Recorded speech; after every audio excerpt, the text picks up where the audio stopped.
Andakone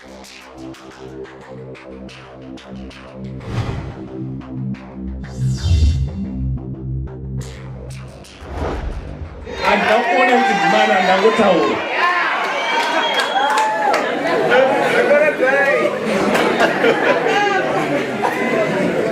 Kwana wakarora chihera undosvika uchikuti maswera sei jeti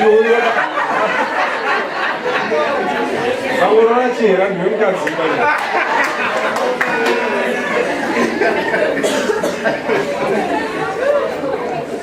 urikuona zvinhu zvatinozvivambira tega kuafrica zvisinei nechikuita neshoko raMwari. Haumbonzozvinzi Abrahamu mera soko, Jesu mera chakati, hauzvinzwe izvozvo. Asi ndezvedu zvekuzvitangira tega zvinotipedzera pfuma. Mukuona zvatinoita? Halo? Imo muAfrica mune mweya 3 ndichazitaura yakawanda, sina kumbotaura pa3 ndichataura 1 nhasi. Pa3 ndichataura 1 nhasi. Asi pane 3 iri pacho. Kune wekutanga unonzi mudzimu. Kune mweya unonzi ngozi. Kune mweya unonzi shavi. Zviri 3. Kusiyana kwazvo ndikupatsanura mbijana. Ndendozonyazozitaura rimwe. Chinhu chinonzi shavi. Nobva pawedhi rekuti kushava, kuvhima. Saka mashavi generally akatanga ingori mweya yekuvhima, asi zvinozoita zvichisiyana-siyana. But generally mashavi acho ese angori nekamwe ka concept kekuvhima somehow. Like unogona kunge une shavi rekutamba, asi kutamba kwacho unofanira kuigira mari. Kana unogona kunge une shavi rechihure, haufaniri kungo mahara, unofanira like kana une kushava, kuhura kushava, kuvhima, like kuvhima pamurume umwe munhu. Wotobata, wotoyana zvitotodya. Kune shavi rekuroya. Kune shavi rekuroya kuvhima nyama yevanhu. Chotodya. Ishavi, kushava. Kune shavi rekuba. Kuba kuvhima. Muhomwe dzevamwe. Kuvhima. Ishavi. Kazhinji chinhu chinonzi shavi. Kunyange kune amwe emumhuri. Mweya yevanhu vasiri mumhuri medu vakafa, asi mweya yacho madhimoni osimuka akamirira vanhu yavo rove shavi. Saka kureva kuti mweya waida kuita mudzimu, but nekuti hatina ukama nawo haakwanisi kuitwa mudzimu, anoitwa shavi kubatsira pane zvinhu izvi. Saka nerine machira aro matsvuku anenge aripo ekushava, nekuti red is the color of blood, ndo color yekushava. Kana wabaya inobuda ropa, ndokuti tavhima. Okay. Alright. Kune mweya unonzi ngozi. Uyoyo, kune kana maAfrica nda unzwa nezvavo. Nyangwa anonamata nokuzora kunamata zviri, but uyo ungori mweya wakatunga kuzoinjusa fiye mativi. Kumusha kwedu isu kune vanhu vakaurayiwa, asi handitye ngozi. Kumusha kwedu handitye ngozi. Handitye ngozi because ndiri pasi peropa rinotaura zviri nani kudarika ropa rakatsatiswa. Mweya unozwa nachiti kunamata ngatinamate, but ngatitangeita nyengerekana iwo mabhishop enyiwa. Iwayo mabhishop anasiya anotoziva vatotare. Muchifundisirwa. Kune mweya wengozi. Mweya unotyiwa nemaAfrica. Kozoti mweya unonzi mudzimu. Ndiwo wanda kutaura nezvawo nhasi. Mudzimu. Inzwi rekuti mudzimu rinobva pa2 words dzakabatanidzwa. 1 rekutanga rinonzi mudzi. Rechi2 rekuti rinobva pakuti munhu, mudzi wemunhu. Saka watiri kuti mudzimu mweya wekwatakabva idzinde rinodzokera pana sekuru vangu. Saka mudzimu, mudzi wemunhu kwandinobva.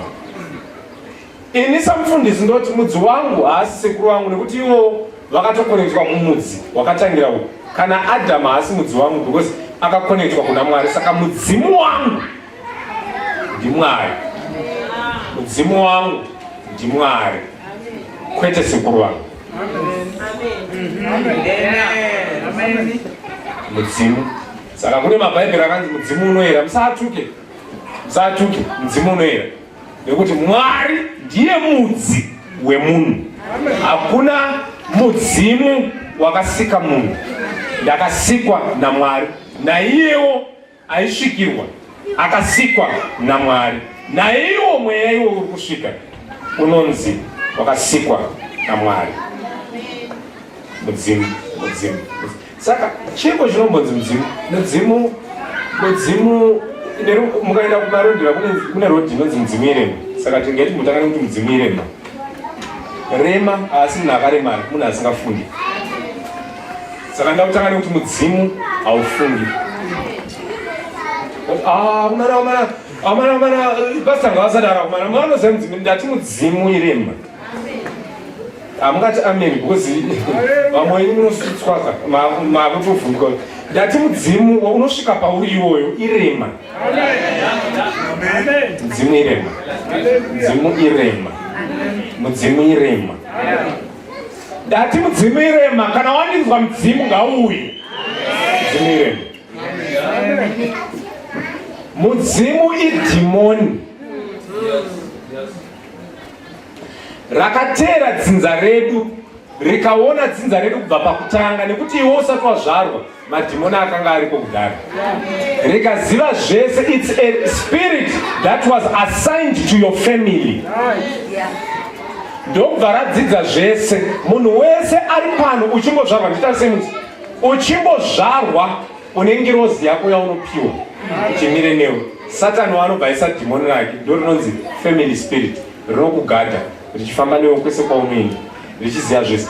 Musi waunongonzi wafa ngirozi yako inobva yati ndapedza basa dhimoni riya rinobva radzoka richitedzera zvese zvawaita muupenyu hwako. Muri kuzviwana papi kwezvo mufundisi? Handei kuna 1 Samuel 28. 1 Samuel 28. 1 Samuel 28. Can you read that one in English? 1 Samuel 28. 1 Samuel 28. 1 Samuel 28. Can you rush? 1 Samuel 28 verse 6 to 7. 1 Samuel 28 verse 6 to 7. And when Saul inquired of the Lord answered him not. Sauro akabvunza kuna Jehovha, Mwari akaramba akati anditaure newe. Neither by dreams nor by Urim nor by prophets. Mwari akaramba kutaura naye. Verse 7. Then said Saul unto his servants, seek me a woman that has a familiar spirit. Seek me a woman that has a what? Familiar spirit. What? A what? Familiar spirit. A what? Familiar spirit. Familiar spirit. Nikasanga leo nikati face yako iri familiar zvikuva kuti chii? Ndinenge kuziva ndakambokuona ndakamboda so. Kufananidzira ndo inonzi family. Munoziva here kuti wede kuti family rinobva pana family. Saka munoziva here kuti kune mukadzi ari mubhaibheri ane familiar spirit inoreva family spirit. Amen. Alright, chinzwai. Seek me a woman that has a familiar spirit, that I may go to her and inquire of her. And his servant said to him, behold, there is a woman that has a familiar spirit of Indo. Alright, mina ndipedzere munozoverenga yese munyatsinzwisa. Sauro ndimambo anetswa nemukomana anonzi Dhavhidhi azodzwa. Ada kubvunza Jehovha kuti naye ndodiko kuti zvifambe Jehovha wabva waramba wakanyarara. But kuna munhu akamuzodza ainzi profita Samuel. Samuel uyu akanga afa. Saka aona kuti Jehovha waramba kupindura. Uyu murume uyu ndokuchifunga manje kuti regai nditsvage vane a familiar spirit. Vandimutsire Samuel kubva kune vakafa.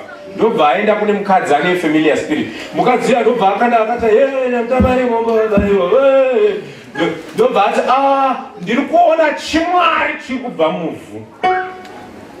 Chimwari chiri kubva muvhu. Zvikanzi chakaita sei? Zvikanzi murume wechikuru ane ndebvu chena. Zvikanzi ndiyo andikuda ndiye Samuel iyi. Iye ari kufunga kuti ari kutaura naSamuel nyamba Samuel atorwa amuchipfuwa chaAbhurahamu. Haachamutswe ende Samuel hachisi chimwari. Asi ari kumutsirwa munhu ane ndebvu sedzaSamuel. Akwegura senge Samuel. Omuka obvunza kuti ko wandimutsireiko?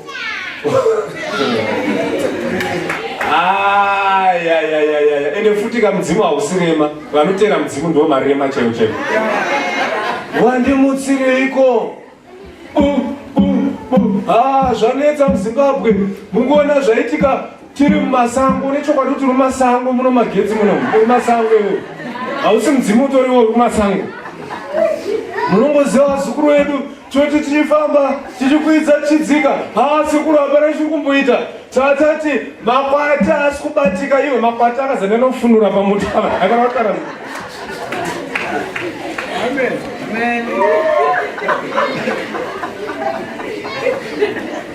chokwadi mudzima hausirema vanoutera ndo marema emarema. Familiar spirit, a woman with a familiar spirit anomutsira munhu akafanana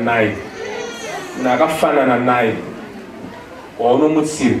Saka familiar spirit inoti kana sekuru wako vaifamba wakadai kana mbuya wako vaifamba vachidai iyo yakazviona iri familiar nazvo. Kana yauyawo mukati bubu inosvika ikuri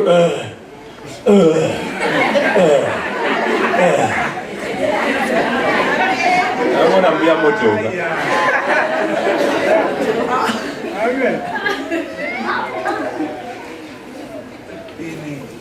Familiar spirit inosvika ichikumbira mvura yekuti kwandiri kubva kuri kupisa, kuti kudenga kune moto, kuti kunopiswa vanhu kudenga.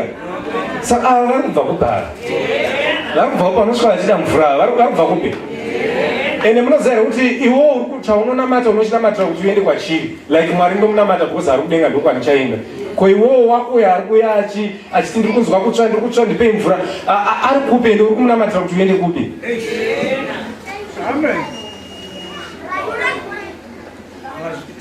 Mukunenzwisei? Number 2, chinokuratidza kuti uyu haasi mbuya wako vatakanamatira vachirwara musuno ivo vachitoti apostoli ndinamatire nyama dzangu adzidza vadzoka iti kuna mbuya wako wauri kutaura navo. Pane umwe muzukuru wenyu ari kupasta kuchechi kwedu, ubva vati anonzi ani, ubva vati Apostle Pride Sibia, vada kuya uzokukwanisai. Ndomanzwa handidi zvakadaro matarangu zvakadaro isusu mai. Aiwa muzukuru ari kuya kuzokukwanisa because vanozviziva kuti muzukuru uyu haana kunaka, muzukuru uyu anoroya varoyi vakaita sesu, muzukuru uyu anosunungura Afrika. Saka sekuru ava hadi kuona muzukuru, mbuya ava hadi kundiona.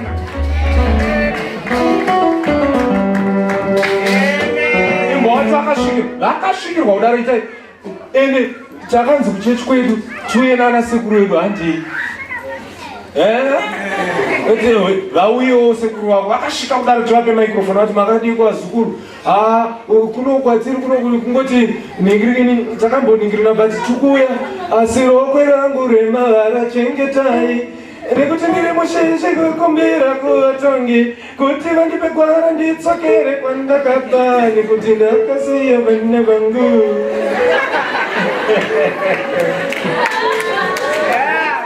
Nezuro anambuya venyu tatinawo kuchikoro uko vachichema vashanyirwa nemuzukuru ane the fire of the Holy Ghost vachiti siyai homwe yangu mbuya vako ivaichema. Havasi mbuya, handina mbuya vanochemedzwa nemuzukuru, ndina mbuya vanopanga vazukuru. Sibia gara pasi tikupange tisana mbuya. Kusei mbuya vako vasingagoni kundipanga. Izvozvo zvekunamata vakafa izvi ndozvekugumbura Jehovha mushaya mari muhomwe. Ndozvekuita kuti kalindi kawanga wapiwa ukatorerwe because munonamata zvisiri izvi nyamba yawanga uri sanctified.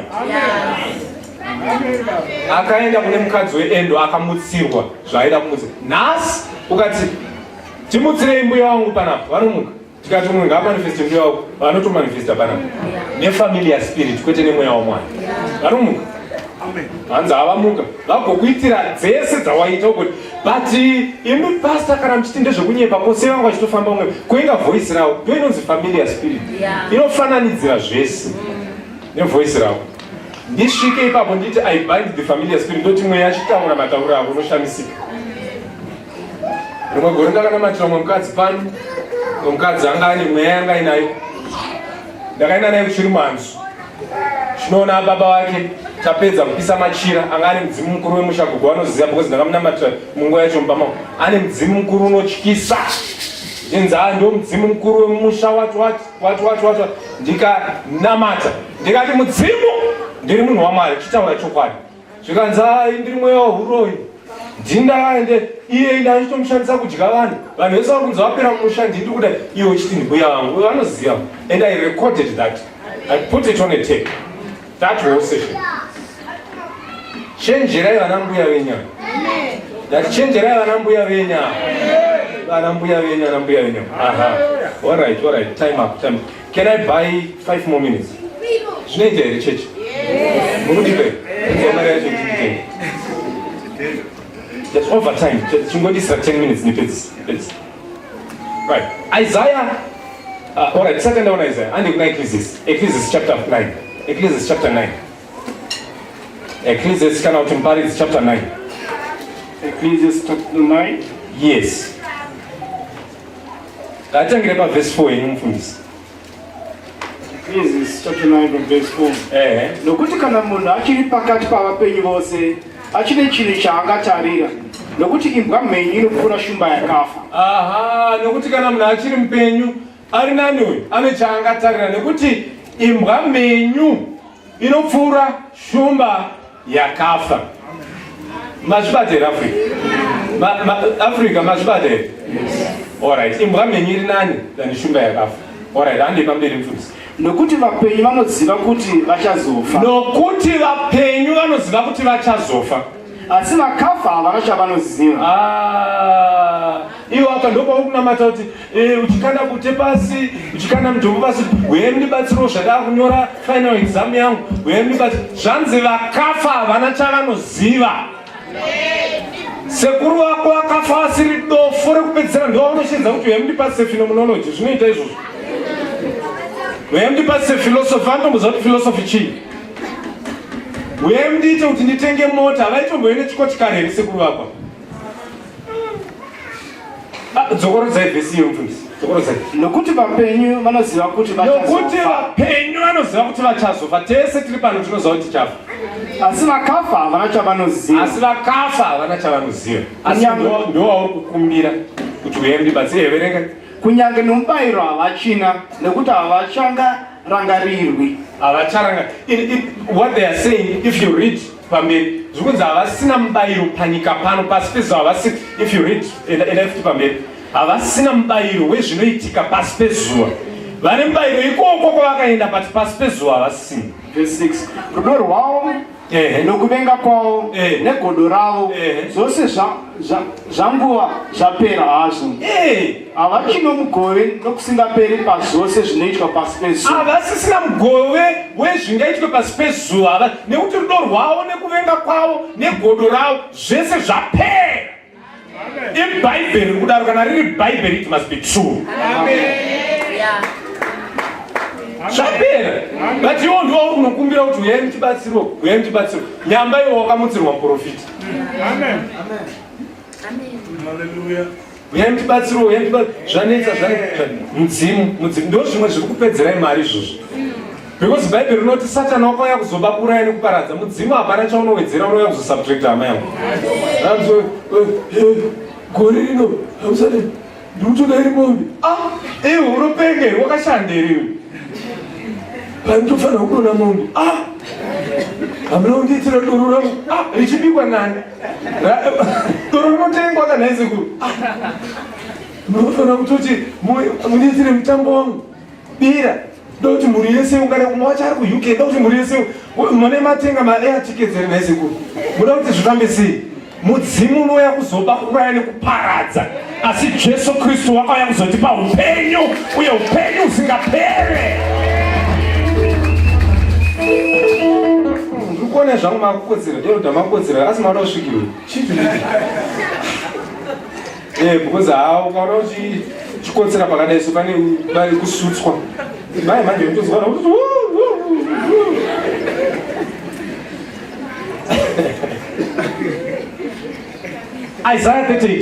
Isaiah 38 verse 18. Tichimhanyira kuna Luke.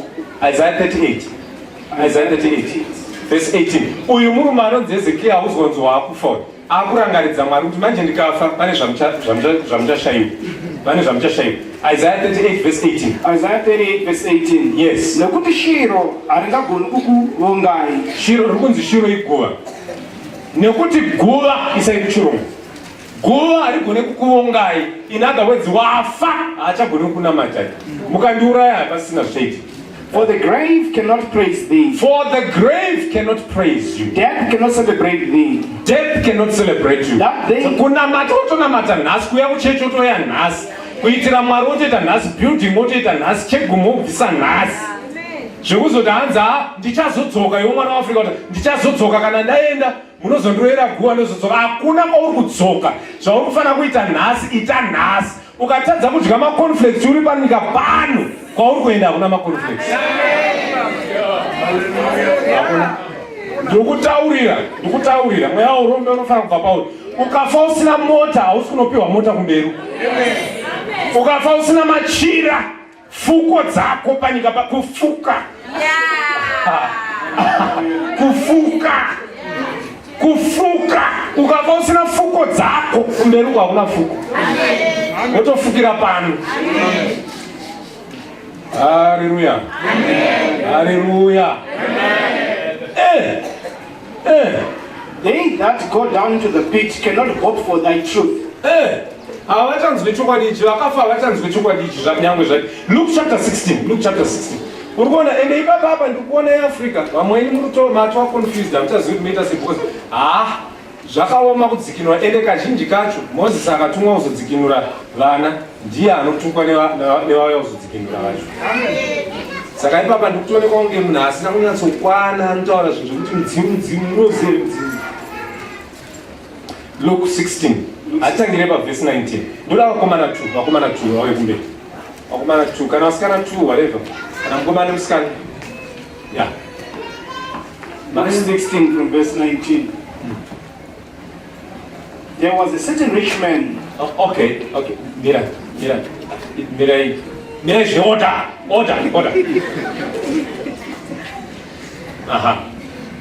Luke 16 from verse 19. There was a certain rich man. Which was clothed in purple and fine linen. Kwaive murume wakanga aine mari zhinji. And fed sumptuously every day. T-bone steak, what key. And there was a certain beggar named Lazarus, which was laid at his gate full of sores,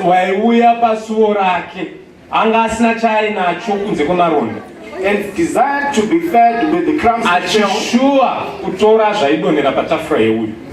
from the rich man's table. Moreover, the dogs came and licked his sores. And it came to pass, and the beggar died, and was carried by the angels into Abraham's bosom. Obvious.